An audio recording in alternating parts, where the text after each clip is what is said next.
Bismillahirrahmanirrahim. Assalamualaikum warahmatullahi wabarakatuh. Di video kali ini admin ingin kembali berbagi kabar gembira seputar pemberian gaji ke-13 dan admin di sini fokuskan untuk ASN P3K. Nah, di mana jika ini terjadi silahkan lakukan protes. Dan di sini admin akan perlihatkan regulasi resminya terkait pemberian gaji atau aturan pemberian gaji ke-13 ASN P3K rekan-rekan ya. Jadi buat rekan-rekan yang lagi menonton, silahkan simak videonya hingga akhir. Jangan di skip agar tidak salah dalam memahami informasi yang admin bagikan ini.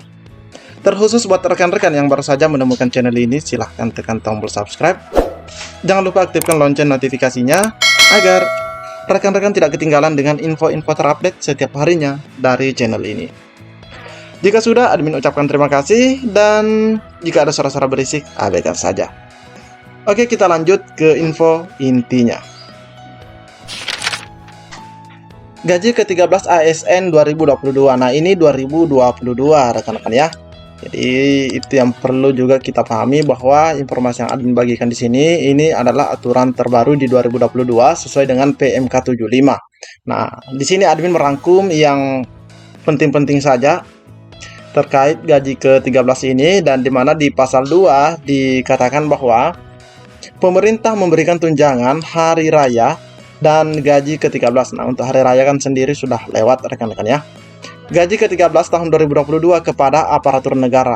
Nah, aparatur negara di sini termasuk P3K. Pensiun, penerima pensiun dan penerima tunjangan sebagai wujud. Nah, ini sebagai wujud penghargaan atas pengabdian kepada bangsa dan negara, dengan memperhatikan kemampuan keuangan negara. Nah, ini juga harus diperhatikan rekan-rekan ya, kemampuan keuangan negara. Nah, di pasal 6, kita lanjut di pasal 6, bahwa tunjangan hari raya. Nah, ini tunjangan hari raya dan gaji ke-13 yang anggarannya bersumber dari APBN bagi PNS P3K. Nah, di sini sudah dirincikan rekan-rekan ya.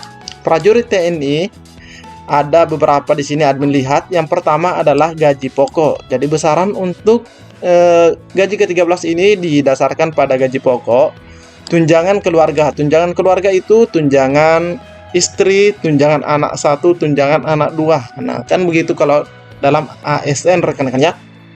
Ada yang tunjangannya cuma 1 anak, ada yang 2 anak, ada yang bujang, dan ada yang sudah berkeluarga.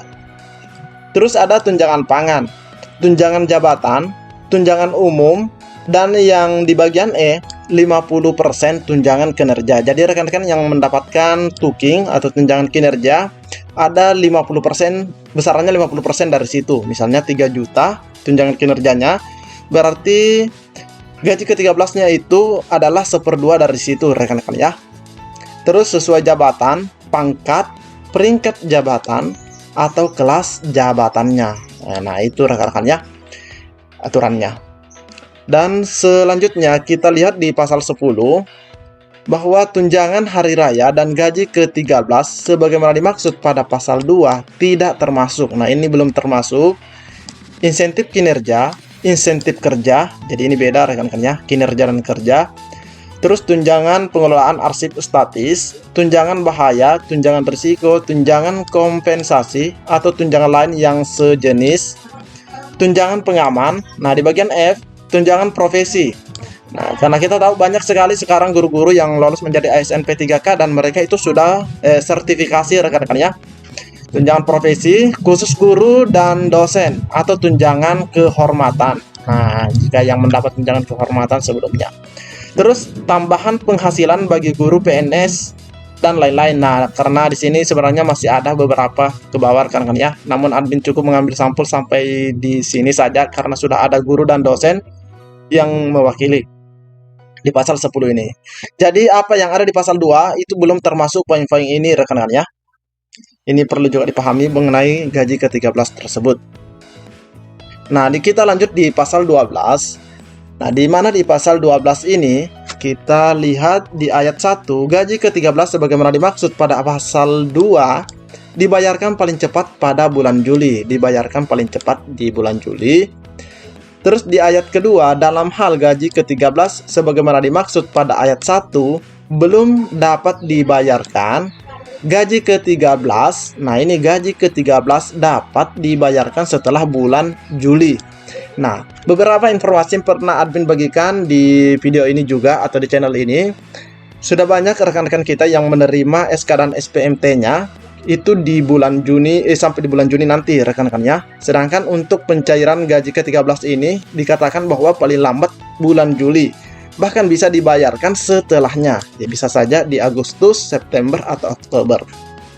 Karena di sini tidak ada bulan selain daripada bulan Juli disebutkan rekan-rekan ya. Artinya tidak ada batasannya. Jadi bisa saja itu sampai Desember. Terus di ayat ketiga, besaran gaji ke-13 yang dibayarkan yakni mengikuti ketentuan sebagaimana dimaksud pada pasal 6. Nah, ini sebagaimana yang dimaksud dalam pasal 6. Itu gaji pokoknya berapa, tunjangan keluarganya berapa, pangan berapa.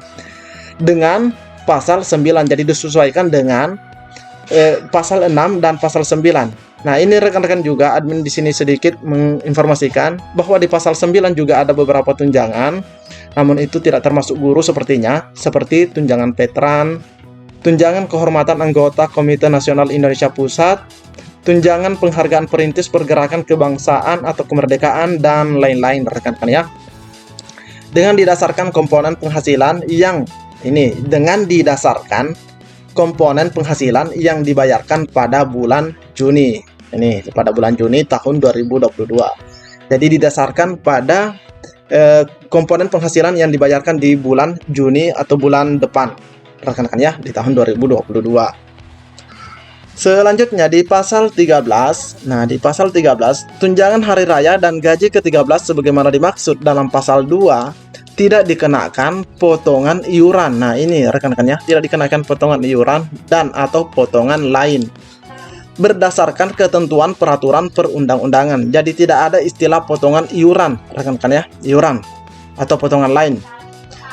Berdasarkan, ya, pastinya berdasarkan ketentuan peraturan perundang-undangan. Di ayat kedua dijelaskan lagi, tunjangan hari raya dan gaji ke-13 sebagaimana dimaksud pada ayat 1 tetap dikenakan pajak penghasilan sesuai dengan ketentuan peraturan perundang-undangan dan ditanggung pemerintah. Jadi tetap ada pajak penghasilan rekan-rekan ya. Tapi selain daripada itu tidak ada. Terus di sini kita lihat tata cara pembayaran gaji ke-13 ini. Nah, di pasal 16 tertuang bahwa pembayaran tunjangan hari raya dan gaji ke-13 sebagaimana dimaksud pada pasal 2 dibebankan pada daftar isian pelaksanaan anggaran atau DIPA satuan kerja berkenaan. Ya pastinya kalau guru dengan non guru pastinya beda rekan-rekan ya. Misalnya orang yang kerja di kantor kementerian atau lembaga dengan yang guru pastinya beda. Makanya di sini dijelaskan bahwa dibebankan pada DIPA satuan kerja berkenaan. Terus di ayat kedua, khusus untuk lembaga non-struktural yang bukan merupakan satuan kerja, pembayaran tunjangan hari raya dan gaji ke-13, nah ini sebagaimana dimaksud pada pasal 2, dibebankan pada DIPA kementerian, nah ini dijelaskan. Terus lembaga satuan non-struktural.